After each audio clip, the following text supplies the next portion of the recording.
Friends, ఇవాళ మనం చేపల పులుసు విధానం చూసుకుందామా. దానికి కావాల్సిన పదార్థాలు: ధనియాలు 1 కప్పు, గసగసాలు, జీలకర్ర, మెంతులు, కొబ్బరి, పట్ట, లవంగం, చింతపండు పులుసు, అల్లం వెల్లుల్లి, ఆనియన్స్, పచ్చిమిర్చి, కరివేపాకు. ప్యాన్ తీసుకొని అందులోకి మనం ధనియాలు, జీలకర్ర, మెంతులు, కొబ్బరి వేసి ఫ్రై చేయాలి.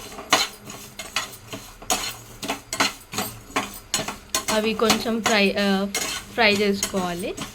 ఫ్రై అయ్యాక ధనియాలు, కొబ్బరి లాస్ట్లో మనం గసగసాలు వేసి ఫ్రై చేసుకోవాలి. ఇంకా లాస్ట్లో మనం ఆ ఫ్రై అయ్యాక ఈ పట్ట, లవంగాలు కూడా అందులోకి యాడ్ చేసుకోవాలి. ఆయిల్ వేసుకోవాలి, ఒక 2 స్పూన్స్ వేసుకోవాలి. అది ఆయిల్ కొంచెం హీట్ అయినాక ఆనియన్స్ వేసుకోవాలి.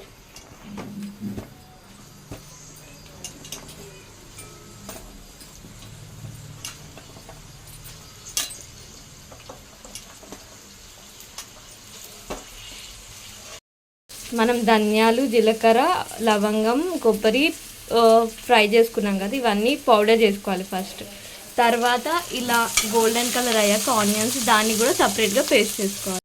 ఒక 2-3 స్పూన్స్ ఆయిల్ వేసుకోవాలి. కొంచెం దీంట్లోకి ఆయిల్ ఎక్కువనే పడుతుంది. ఆయిల్ కొంచెం హీట్ అయ్యాక అందులోకి బిర్యానీ ఆకు,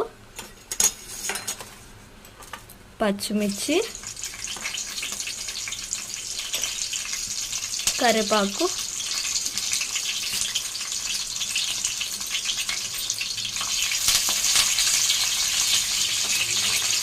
ఇది కొంచెం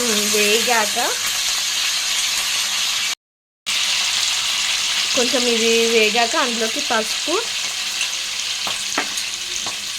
అల్లం వెల్లుల్లి పేస్ట్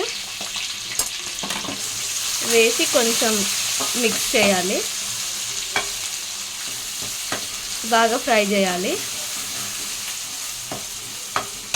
అది ఫ్రై అయ్యాక మనం చేసుకున్న ఉల్లి పేస్ట్ ఇందులోకి వేసుకోవాలి.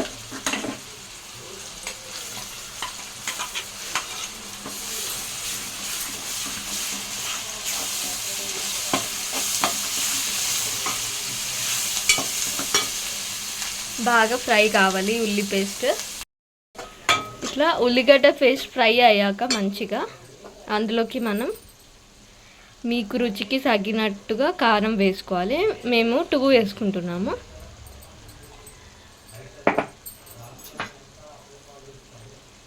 ఉప్పు మీకు రుచికి తగినట్టుగా.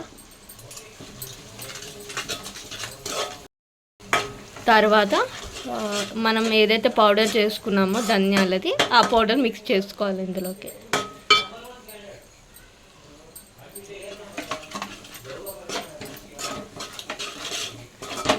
ఇది కొంచెం మిక్స్ అయ్యాక అందులోకి మనం చింతపండు పులుసు వేసుకోవాలి.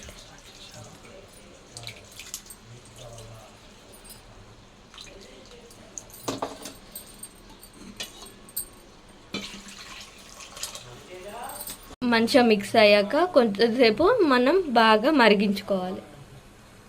మనం ఫిష్ని క్లీన్ చేసుకున్నాక ఇందులో వేసేయాలి.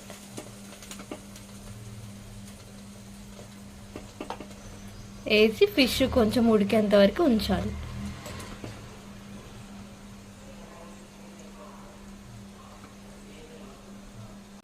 ఫిష్ వేసాక కొద్దిసేపటికి గరిటెతో కాకుండా కలపకుండా ఇలా షేక్ చేయాలి. క్లాత్ తీసుకొని ఇలా చేస్తే పీసెస్ అన్నవి విచ్చుకపోవు.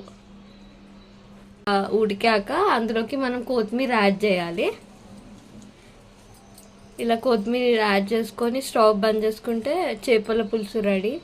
ఈ వీడియో మీకు నచ్చినట్టయితే లైక్ చేయండి, షేర్ చేయండి, సబ్స్క్రైబ్ చేయడం మాత్రం మర్చిపోకండి.